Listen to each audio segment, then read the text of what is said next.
Hello, everybody. So today we're going to do another 9, 10, 10 discussion questions. This is chapter 8. All right. So first one, discuss the narrative by Lily on page 201. Lily shares how she plans to ward off potential relationship downsides in her future. She's had a rough go at it. What do you think about her decision? So she uses a weak tie here because she's had bad experience. She's been controlled. She's been micromanaged in a relationship. She doesn't want that anymore. Problem with that is now it's kind of a what's most convenient. It is what it is type of thing. This relationship, they don't like it, then kick rocks. So that's the bad part about that type of mentality towards it. Discussion 2. Can you think of a relational rule that's particularly important to you in one of your relationships? Do you think the type of relationship you have with someone, whether it's family member, friend, coworker, romantic partner, influences how important a relational rule is to you? If so, why or not? So me and my daughter, we have an explicit rule where wherever she goes, she has to text me. So when she gets there, when she leaves. That way I have kind of a situational awareness of, I know when she leaves school, how long it takes approximately for her to get home. So that way if she doesn't in that time frame, I know I start checking with her. So that way I can try and be on top of it if something bad happens to her. Trying to instill a little bit of just responsibility in her.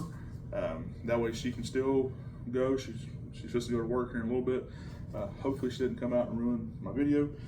But so that's the explicit rule that we have, that's non-negotiable.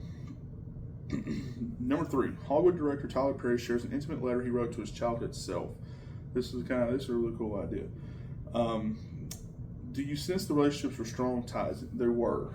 Him and his mother, they had, he, at a young age, he was wanting to do whatever it took, sacrifice whatever for her and her betterment.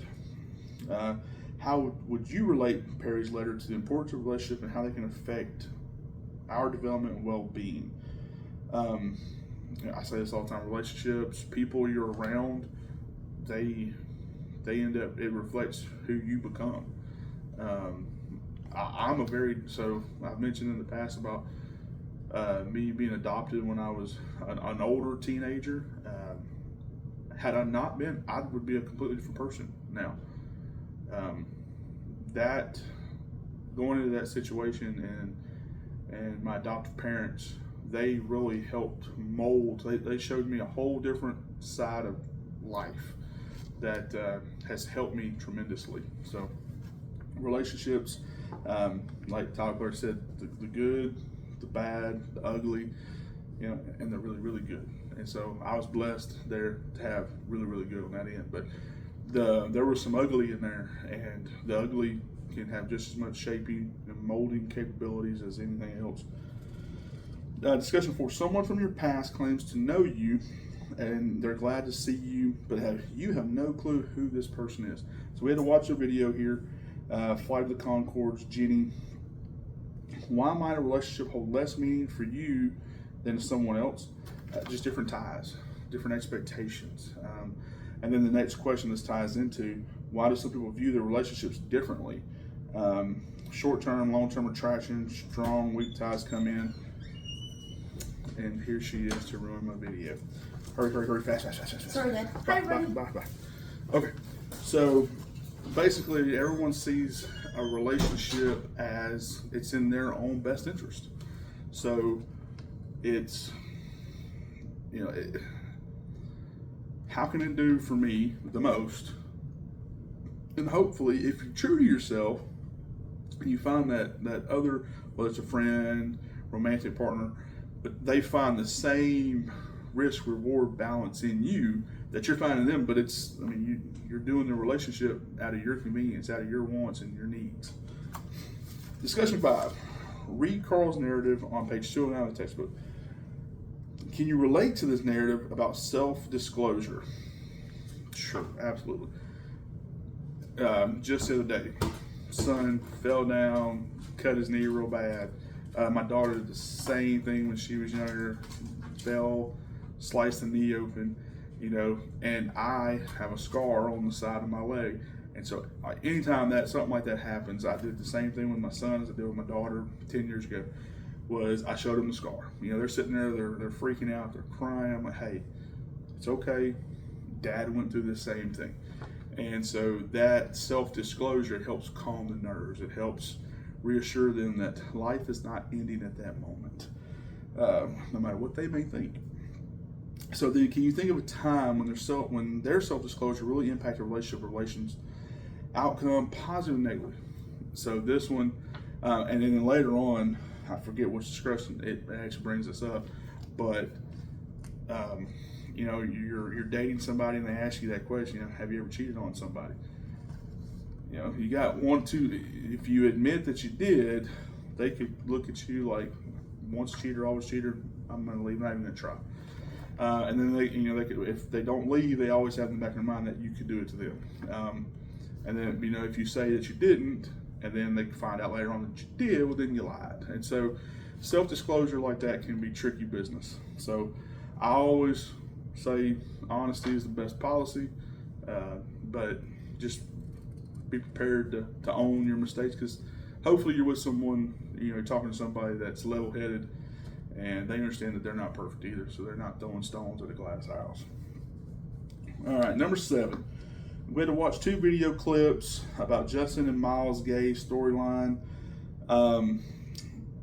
These clips feature the initiating stage of a relationship in a meaningful and humorous way. How does this scene illustrate the concepts of attraction, proximity, and a turning point? So the physical closeness, proximity, sets the scene for the attraction. And then you have the lighthearted interactions, and that serves kind of as the turning point that builds like that familiarity and that comfort. And so then this represents like how initial connections can really build that foundation for a relationship. Number 8. So there was a narrative from a college student. One of my best friends during the class I took my sophomore year, we engaged in small talk and soon learned we were both going through the same thing.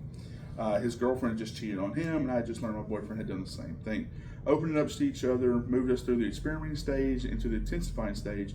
We spent hours talking about our feelings and offered each other a lot of support. Went on dates, which were platonic, not romantic, so that we could get our minds off the shock and hurt. Our friendship is at the bonding stage now. I love him like he's my brother.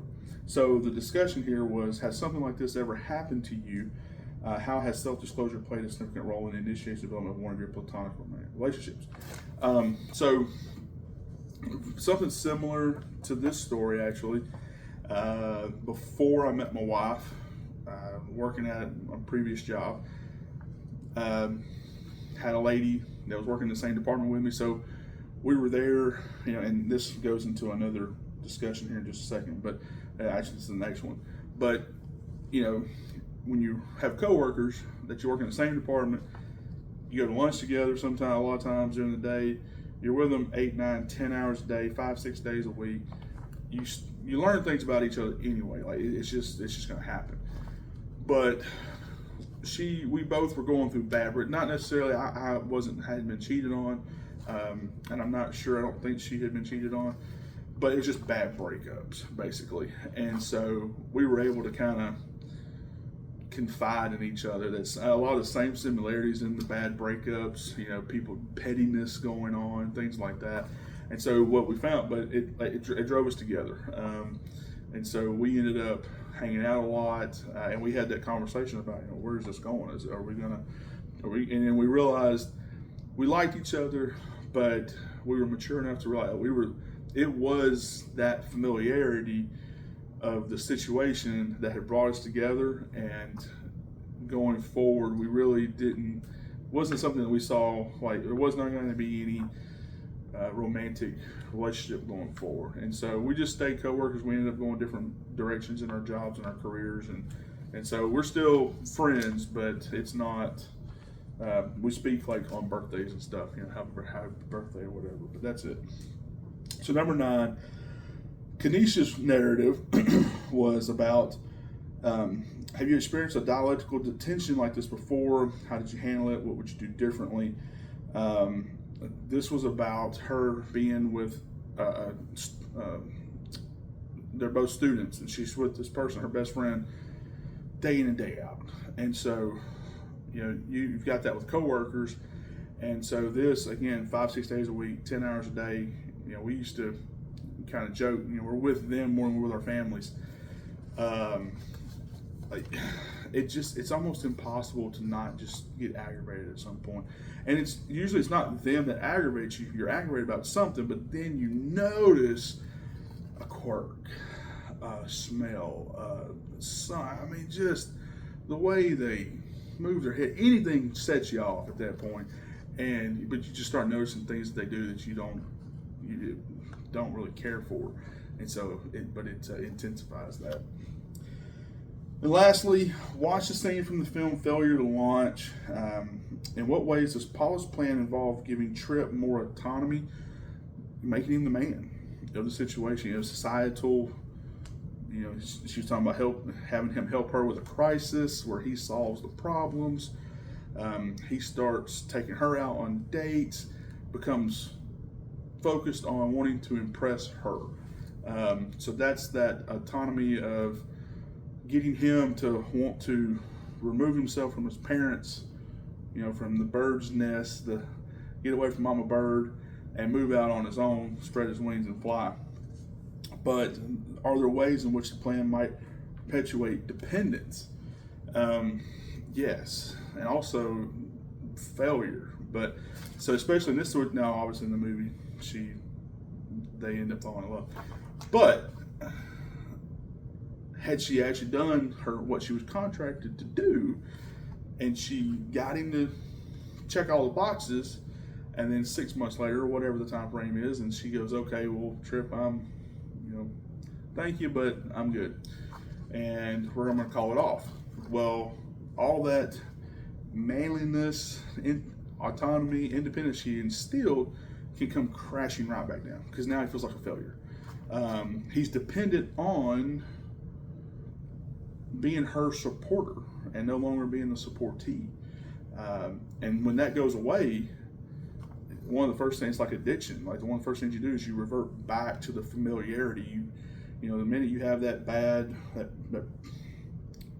day,